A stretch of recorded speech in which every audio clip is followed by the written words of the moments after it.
Si ustedes pensaban que las verdaderas víctimas del caso Ayotzinapa son los muchachos desaparecidos esa trágica noche y sus familiares, están muy equivocados. O al menos así lo dice el presidente Andrés Manuel López Obrador, que resultó ser la principal víctima junto con el ejército mexicano. Este fue un sexenio de dolor y de desprecio total a las víctimas del caso Ayotzinapa, uno que AMLO usó de manera política desde los tiempos en que era candidato opositor, que utilizó a lo largo de su sexenio y sobre el cual en incontables momentos prometió encontrar la verdad, investigar a fondo e incluso localizar a los 43 muchachos desaparecidos. Sabemos bien que en estos casi 6 años se desarrollaron simulaciones crueles en el caso. Se iniciaron investigaciones que encontraron en esencia la misma información que encontró el gobierno de Enrique Peña Nieto por medio del entonces procurador Jesús Murillo Caram. A pesar de las similitudes en las versiones, la administración de AMLO encarceló al procurador Murillo Caram, sigue preso, y también quitó de la investigación a Alejandro Encinas, cuyo trabajo encontró que miembros del ejército participaron en la desaparición de los 43 jóvenes. El presidente se puso después a sí mismo como el encargado de la investigación, como si fuera un fiscal y tuviera experiencia en el asunto, con la finalidad de controlar al máximo la narrativa y evitar que cualquier descubrimiento tocara de cerca al ejército mexicano. El pasado 20 de julio, por medio del diario La Jornada, hizo público su primer reporte dirigido a los padres de los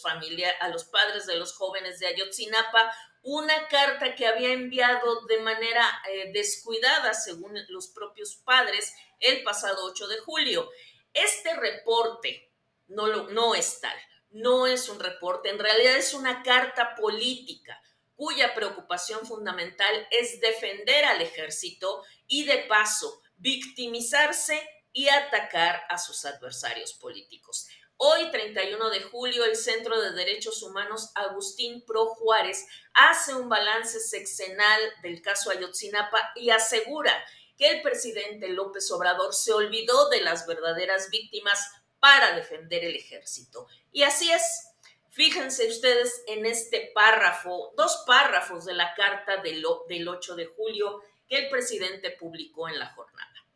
Como es sabido desde el principio de este lamentable caso, las autoridades de ese entonces buscaron por diversos motivos ocultar la verdad de los hechos, inventaron la llamada verdad histórica y posteriormente con la complacencia o confabulación de supuestos defensores de derechos humanos de la llamada sociedad civil y de organismos internacionales como la OEA y agencias del gobierno de Estados Unidos, se involucró a quienes no participaron en la desaparición de los jóvenes, se dejó en libertad a quienes sí son responsables y al paso del tiempo empezaron a sostener sin pruebas que los culpables de esta infame tragedia no fueron las autoridades locales, estatales y municipales de Guerrero, ni la banda de delincuentes que operaba en esa región, totalmente coludidos con dichos funcionarios, sino que en este crimen la culpa mayor recae en los soldados de la Secretaría de la Defensa Nacional, con el manejo de la consigna de que fue el Estado y específicamente el Ejército Mexicano. Ciertamente, sigue diciendo el presidente, no hay duda de la responsabilidad del Estado, ya sea por omisión, ocultamiento o fabricación de la llamada verdad histórica de los funcionarios federales, estatales y municipales involucrados, pero el señalamiento al ejército sin pruebas me produce mucha desconfianza y sostengo que podría obedecer a un afán de venganza de personas o instancias del extranjero para debilitar a una institución fundamental del Estado mexicano, como quisieron hacerlo en el caso del general Salvador Cienfuegos o como lo están haciendo ahorita en mi contra con una campaña de desprestigio sin pruebas, tratándome de vincular con la delincuencia organizada, básicamente por motivos políticos e ideológicos. Bueno, esta larga parrafada, pues es emanada de la pluma del presidente López Obrador. No encontramos ahí ningún reporte, esa es la apertura, y lo único que hace en lo largo de la carta, que ustedes pueden consultar en el diario La Jornada si así lo desean, es defender a capa y espada al ejército mexicano, culpar a la administración anterior, decir que esa no fue la verdad histórica y también criticar a diversos adversarios políticos como Emilio Álvarez y Casa. Dice el presidente que a partir de la detención de Murillo Karam en esta administración fue que surgió el afán de culpar al ejército. Al respecto, hay que señalar que hoy, 31 de julio, la presidenta electa Claudia Sheinbaum dijo que la idea de culpar al ejército fue culpa de Anabel Hernández, que en su libro La Noche de Iguala, la historia que el gobierno quiere ocultar, dijo que los militares estaban involucrados, lo llamó un libro de ficción. Ciertamente nosotros estamos de acuerdo con la valoración de la poca credibilidad del trabajo de Anabel Hernández, pero no se trata de los únicos indicios de la participación del ejército, y en todo caso no debiera ser el acento, no se debería poner el acento ahí al dar un reporte a las familias de los jóvenes desaparecidos.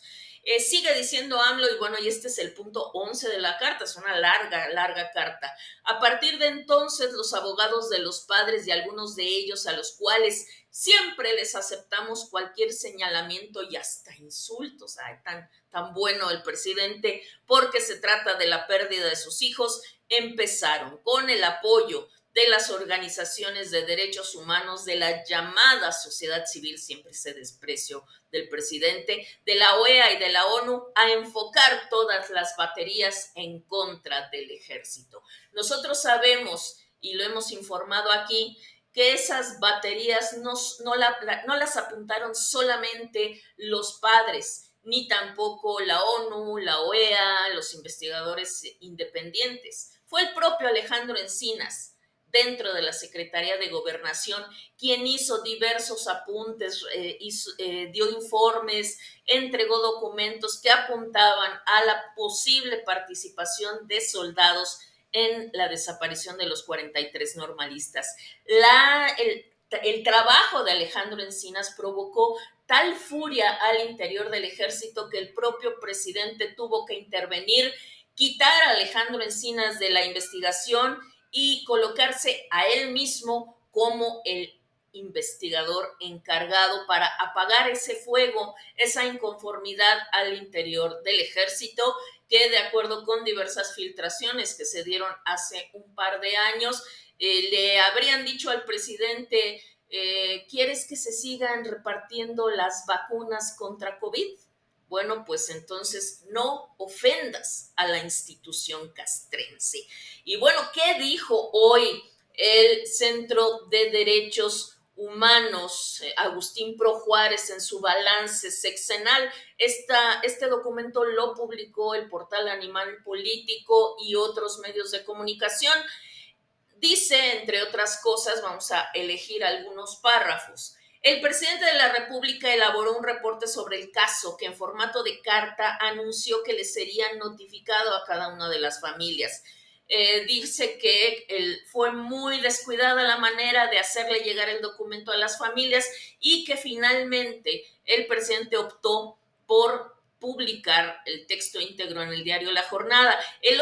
Tiene fecha de 8 de julio este reporte y el presidente lo publica en La Jornada hasta el día 20 de julio. Y sigue diciendo el Centro Pro Derechos Humanos, el texto presidencial escapa a la adjetivación y más bien solo provoca infinita tristeza y decepción, pues es una pieza retórica de defensa a ultranza del ejército que poco poco contribuye al esclarecimiento del caso. Peor aún, en su afán de limpiar la imagen de los castrenses, el reporte desplaza a las familias del lugar central que les corresponde como víctimas del caso para postular que en realidad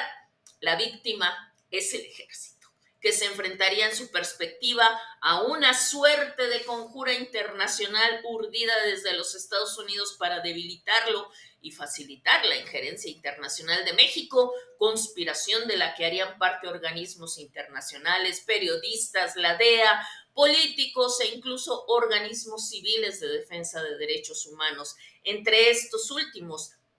destacan los injustos ataques contra el Centro Pro Derechos Humanos, con señalamientos infundados y personalizados en contra de Mario Patrón, exdirector del centro. Una deriva discursiva tan lamentable como infundada y penosa. Obviamente, este reporte generó, por la forma de su entrega y el fondo de su contenido, malestar e indignación en los familiares de los desaparecidos. Una primera respuesta en un texto duro propio de la lucha social fue difundida en redes. En este se le recordaba al presidente que las víctimas del caso eran los estudiantes y sus hijos, no el ejército. Y posteriormente, como ustedes recordarán, el pasado 26 de julio se realizó una marcha para conmemorar los 9 años y 10 meses de la noche de Iguala, y en esta marcha los familiares dieron a conocer una nueva respuesta analizando las fallas del reporte del presidente López Obrador, incluyendo la identificación de los puntos en los que el ejército sigue mintiendo. También alerta, dice el Centro Pro, sobre los enormes retrocesos de la investigación, que hoy pretende regresar al basurero de Cocula, postulando que ese fue el paradero final del 25 de los estudiantes, retomando la llamada verdad histórica, y pese a que no hay prueba científica de esta conclusión. El presidente y Claudia Sheinbaum se reunieron con los familiares de las víctimas y sus abogados. De este encuentro, las familias salieron sumamente decepcionadas. Y bueno, pues, ¿qué hizo Claudia Sheinbaum? Se reunió con las familias ahí en Palacio Nacional, llegó, como documentaron los medios de comunicación, saludando como estrella, llegó, hola, hola, hola, era un encuentro fúnebre finalmente, porque se trataba de hablar con los familiares de las víctimas, pero ella llegó saludando a las cámaras, muy, muy sonriente. Ahí en el encuentro, pues hizo promesas vacías de que no nos vamos a olvidar de ustedes, vamos a seguirnos reuniendo, vamos a encontrar la verdad, se trata de encontrar justicia, pero cuando le pidieron, pues, parámetros concretos, dijo, no, pues eso lo tenemos que ir definiendo. Me comprometí a proponer toda mi voluntad para dar seguimiento a la búsqueda de la verdad, la justicia y encontrar a sus hijos. No se nos va a olvidar el caso, vamos a seguir trabajando con ellos y vamos a encontrar un método de trabajo que nos permita lo que están pidiendo ellos, que es verdad, justicia y dónde están. No sabe cómo le va a hacer, no tiene ni la menor idea, sin embargo, ya se reunió con ellos para la foto, no les ofreció nada más que vamos a seguirnos reuniendo, los voy a seguir escuchando y ya vamos a ver cómo le hacemos. En suma, eso fue.